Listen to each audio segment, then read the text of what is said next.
श्रोतेहो नमस्कार. आजची कथा आहे गेल्यानंतरचा सोहळा.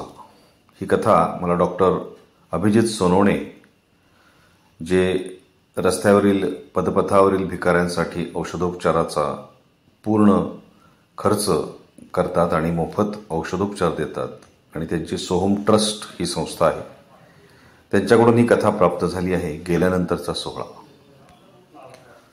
जगण्या आणि जगवण्याच्या लढाईमध्ये आजपर्यंत माझे 6 ॲक्सिडेंट झालेत. जीव वाचला, परंतु कमरेच्या मणक्यात आणि मानेच्या मणक्यात 6 गॅप आहेत. मध्ये मध्ये ही दुखणी लहान बाळासारखी रडायला लागतात, परंतु जोजो रे बाळा जोजो म्हणत मी त्यांना मनातल्या मनात बऱ्याच वेळा झोपवतो. परंतु थंडीच्या दिवसांमध्ये हाडांची काही दुखणी स्वतःही झोपत नाहीत आणि मलाही झोपू देत नाहीत. डाव्या हातात मुंग्या येतात. मानेपासून डावा हात इतका दुखतो की डोळ्यातून पाणी आल्याशिवाय राहत नाही. या त्रासामुळे मोटरसायकलही चालवता येत नाही आणि त्यामुळे बऱ्याच वेळा फील्डवर भिक्षकऱ्यांमध्ये जाणं मला रद्द करावं लागतं. मागील 1-2 महिन्यात 2-3 सुट्ट्या अशाच मनाविरुद्ध पडल्या. तिथल्या आज्यांना औषधं देता आली नाहीत ही एक तळमळ, आणि जीव घेण्या पद्धतीने डावा हात दुखतोय ही दुसरी तळमळ. दुहेरी कात्रीत मी सापडलो होतो. आज सोमवारी 16 तारखेला मात्र मी गेलो होतो. मला काय त्रास होतो याची अर्थातच त्यांना कल्पना नव्हती. खूप दिवसातून मी त्यांना भेटत होतो. मला बघितल्यावर मग हातवारे करून माझ्याशी त्या हक्काने भांडायला लागल्या. आम्ही काय मारायचं का?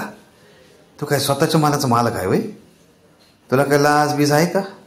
वगैरे वगैरे वगैरे 100 गोष्टी त्यांनी मला सुनावल्या. माझा डावा हात अजूनही नीट उचलत नाही, तरीही मी मोटरसायकल चालवत गेलो होतो. उजवा हात माझ्या डाव्या छातीवर ठेवून अभिवादन करून मी त्यांना समजेल अशा भाषेत सांगितलं, माझ्या मानेच्या मणक्यामधल्या शिराचे म्हटले आहेत आणि डावा हात बी नीट काम करत नाही, तरी बी तुमच्यासाठी मी गाडी चालवत हितपत आलोया, फक्त तुमच्यासाठी, आणि तुम्ही माझ्याशी भांडायला लागला वय? मी काकुळतीनं बोललो. ही वस्तुस्थिती ऐकल्यानंतर त्यांचा चेहरा मात्र लगेच बदलला. श्रावणात उन्हा असताना पाऊस पडतो आणि पाऊस पडताना लगेच उन्हा पडतात. माझ्या बोलण्यानंतर राग भरलेल्या डोळ्यांमध्ये आता पाऊस साठला होता. क्षणात मोसम बदलला होता. श्रावणाचा महिना नसताना सुद्धा भर थंडीतही मावशांच्या डोळ्यातला अश्रूंचा पाऊस माझ्या खांद्यावर पडला.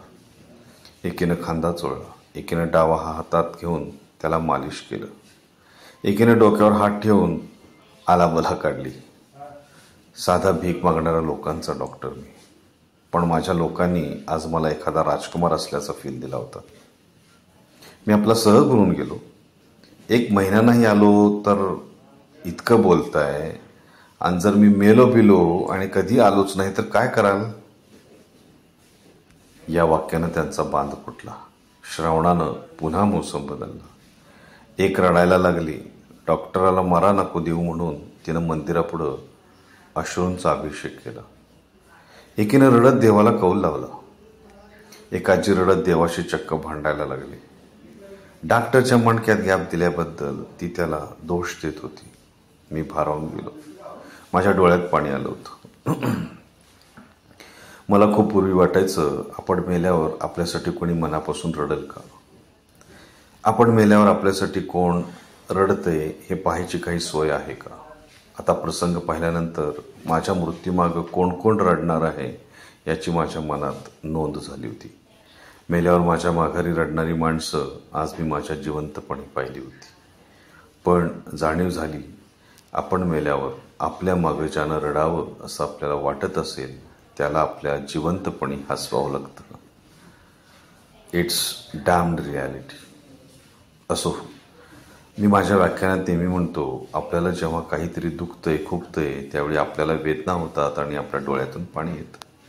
परंतु जेव्हा दुसऱ्याला वेदना होतात आणि तरीही आपल्या डोळ्यात पाणी येतं, त्याला संवेदना, अर्थातच समवेदना म्हणतात. या माझ्या आज्या मावश्या आज माझ्यासाठी रडल्या, त्यात मला आनंद नाही. माझी वेदना त्यांनी संवेदना आणि समवेदना म्हणून स्वीकारली, ह्यात आनंद आहे. वेदनेपासून संवेदनेकडचा आणि समवेदनेकडचा प्रवास त्यांचा सुरू झाला आहे आणि यात मी सुखी आहे. आता मी कधीही गेलो तरी सुद्धा आज्यांच्या प्रार्थनेच्या हातात मी जिवंत असेन याची मला जाणीव आहे. आता माझ्या मागं कोण कोण रडेल याची मात्र मला फिकीर नाही. माझ्या जगण्यानंतरचा सोहळा आज मी जिवंतपणानं पाहिला होता. धन्यवाद.